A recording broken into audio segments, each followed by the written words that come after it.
It's Sunday night. This is the Bible Forum. It's February 18, 2018. I'm Warren Sprouse.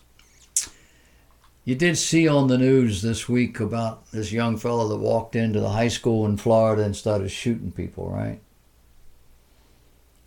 Why do we have this stuff?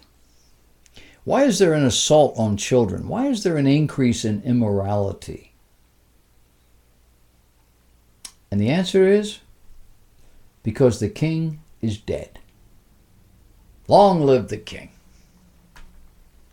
We've got shootings in major cities all over the country, now in public schools. We've got children being kidnapped or imprisoned for sex. Police being targeted by criminals and others. Schools buying into the politically correct philosophy. Children and adults asserting their own gender. Churches and various so-called Christian leaders embracing the profane culture. Women pastors. Abortion rights.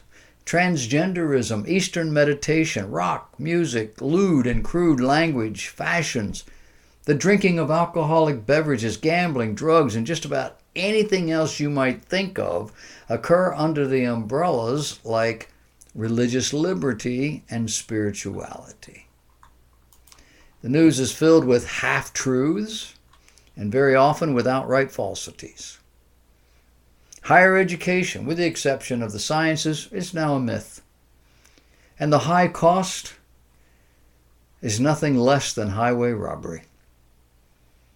For example, in 1970, a good salary for the skilled worker was about $6 an hour, $12,422 before taxes.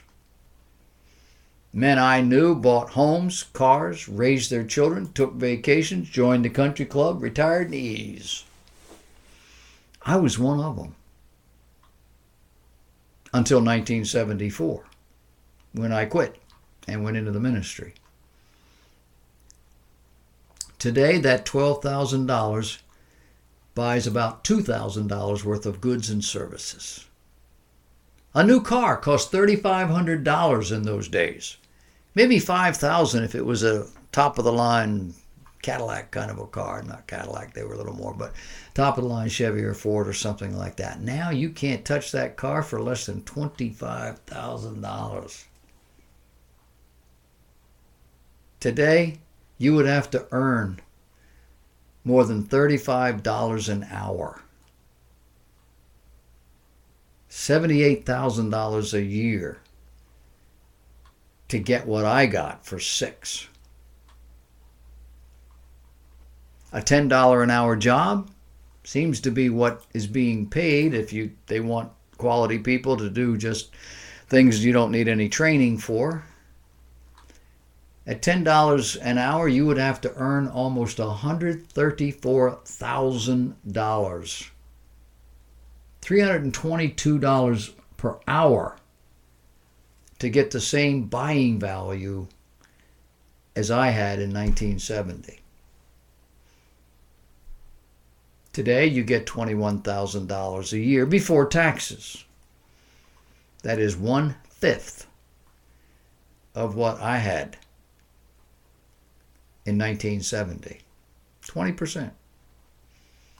We are now a third-rate country, morally, socially, and we're largely living off our laurels. We carry a big stick in the world, but at home we're a nation of 5% haves. 66% workers. That's according to a 2013 statistics, the most current I could find. And 30% dependents. They ain't working.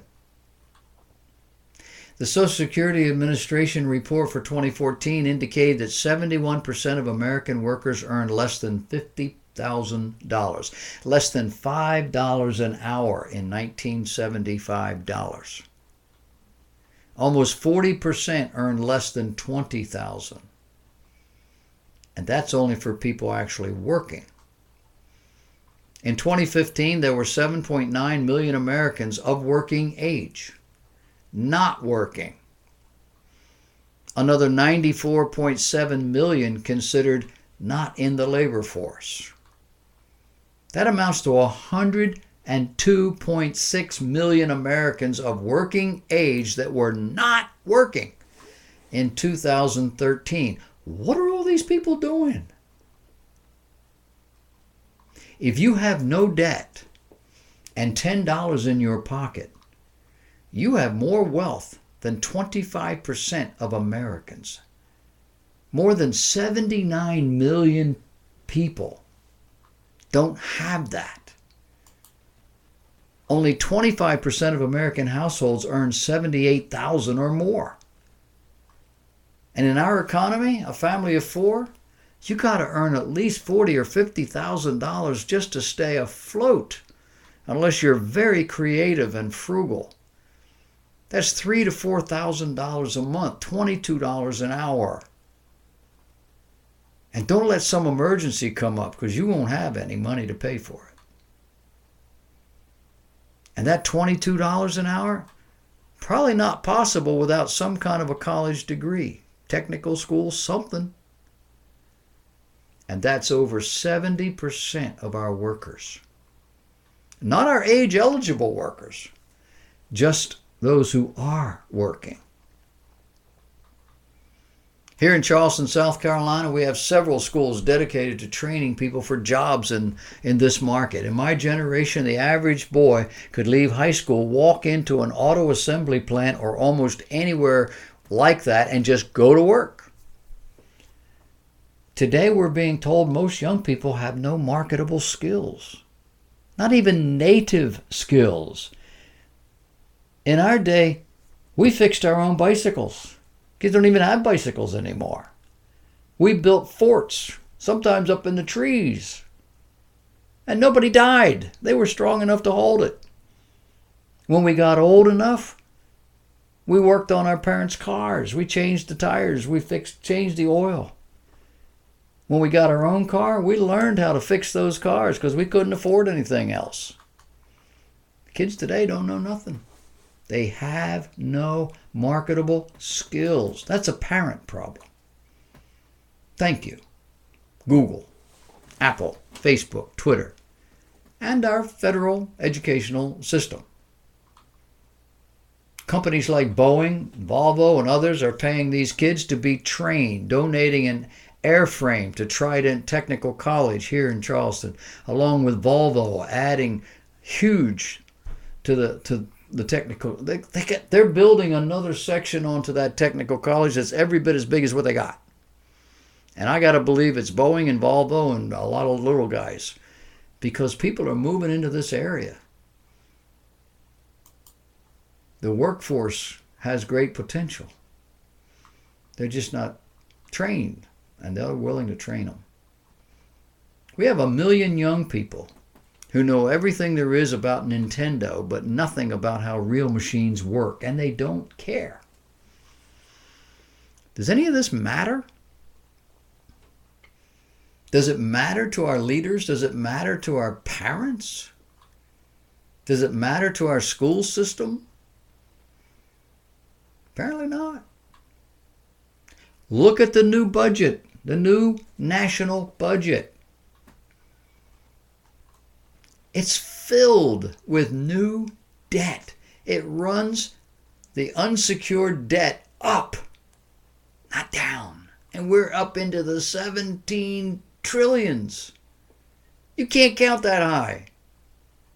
And you can't get out from under it. Not easily. And certainly not in a short term. And nobody seems to care. That's the 21st century. That's where we are after 60 years of progressive education in this country. Where do you move? People move to come here. We're here. It ain't working. Where do we go?